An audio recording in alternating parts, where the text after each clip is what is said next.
Today we're talking to Phillipa Challis. Hello, viewers. And many people might know her already, and she has been dubbed the Laughter Lady. How are you, Phillipa? And tell us about your business. I am fantastic. The sun is shining and I have the opportunity to laugh with a friend. Oh, good. That's really good. Because that's what my business is all about. It's live life laughing, and I'm the Chuckling Executive Officer. And in that capacity, I help people, organisations, individuals, and I provide them with a resilience training. And that resilience training is going to help them be more productive. And I create a positive environment, re-energises people, and it will unleash great performance, all through the power of laughter. Cool. That sounds fun. What is unique about what you do? I'm actually a professional speaker, a trainer, MC, and in that capacity, I'm in front of audiences. And when I'm in front of them, the uniqueness that I bring to all my training, be it in something to do in the corporate sector, such as developing your personal presentation skills, professional presentation skills, I always involve laughter because it's a great training tool. Right. Now tell us a bit about your backstory with regards to your connection with Geelong. I moved into Geelong 40 years ago, and I had a wonderful start in Geelong because I worked at the Geelong Hospital in administration, and from that, having a great network of people, I became involved in a number of community things, one of them being the Geelong Art Gallery. And we celebrate 40 years of the Grasshoppers, which was the fundraising arm for them. And I felt a uniqueness within Geelong because when you have people around you who have the aim of making Geelong even better and welcome you, it's a wonderful way to involve people and to do it in such a way that it helps you create your own energy. Okay, well, I'll just expand on that a little bit, if I will. And what sort of, over that time, what sort of great positive changes have you seen in Geelong? Oh, where do I start? When I first came in, I remember I'd been married one whole year. It was a Sunday evening, and my husband and I wanted to celebrate, and we couldn't find anything that was open. Can you believe that? There was nowhere to go. It was a much slower pace. People were very much, you grew up here, you knew everybody, and if you didn't know everybody, it meant that you had the opportunity to meet with them and do so very fast because they were very welcoming. Good. So tell me about a memorable great client experience you've had and what you learnt from that. It was an individual.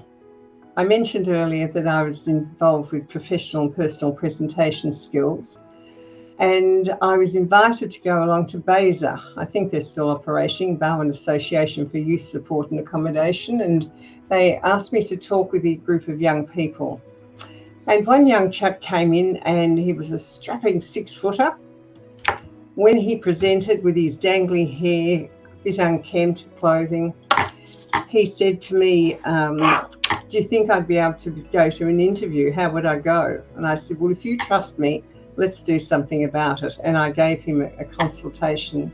So what we did for the first thing is we cut his hair, we then put him into clothing that was suitable to go along for an interview. We went down to the Vinnies and bought him a collar and tie because he only owned t-shirts and wind cheaters, and took him out of jeans into clothing. So it changed his appearance to the point that he suddenly had confidence.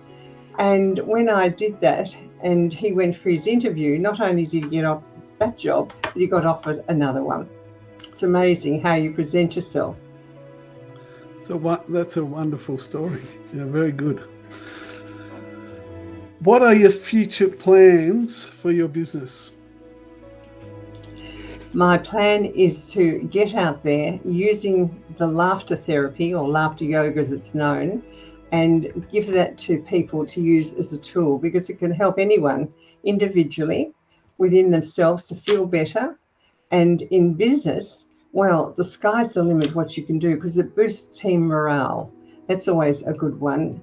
And people who today are working from home or in a hybrid meeting don't have the interaction. So my plan is to get out there, spread the happy demic of laughter using that tool that I have, and to build resilience in people so that they can be better, so that organisations can grow, so there'll be less absenteeism. And we have shown that through studies over the last 21 years, because that's how long it's been going in Geelong, that people who are unhappy people, I've always said, healthy people, happy profits. If you do that and have your staff feeling that they can get on better in life, low, as I said, low absenteeism, higher retention and better profits. Great, that's fantastic. Now, just elaborate a little bit, just a tiny bit, on what's involved in your laughter therapy.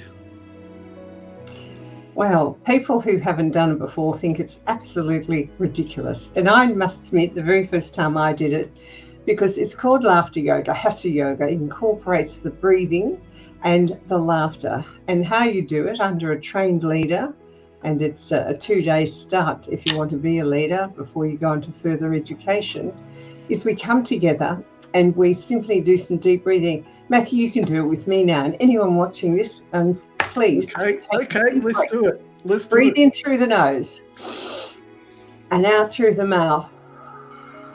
Once again, nice deep breath, breathing in. Lift that diaphragm up and exhale. Now this time I want you to take a humongous breath, breathing in. And hold it. And when you exhale, I want you to laugh it out.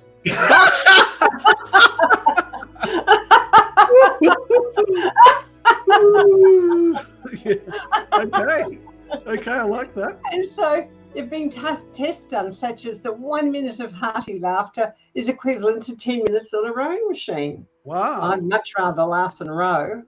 And when you sustain that, the benefits for you are myriad. And I'm sure it actually can change people's moods as well. Most definitely. Because when you laugh, what's happening, you release hormones, the dose of hormones. You've got the dopamine, oxytocin, serotonin, the one I'm sure you've heard, the endorphins. They're the happy hormone. And studies have shown that when people do it, not only from a medical side, where they're going to perhaps be on dialysis, they have the laughter and they breathe more and better, and because they're laughing, it passes quickly. When you're in a situation of needing to connect with a person in business, and if you can communicate, think about the best salesperson you've ever had.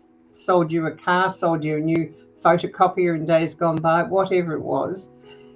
If you had that connection, and it was usually because of a smile, and a smile is the start of laughter, then you would have some laughter between you and you'd always make a good sale. And when you release those endorphins, chemically, it helps as a beta blocker to reduce pain. So there's just so many. Well, that was fun. Any advice or tips you can provide for new business owners?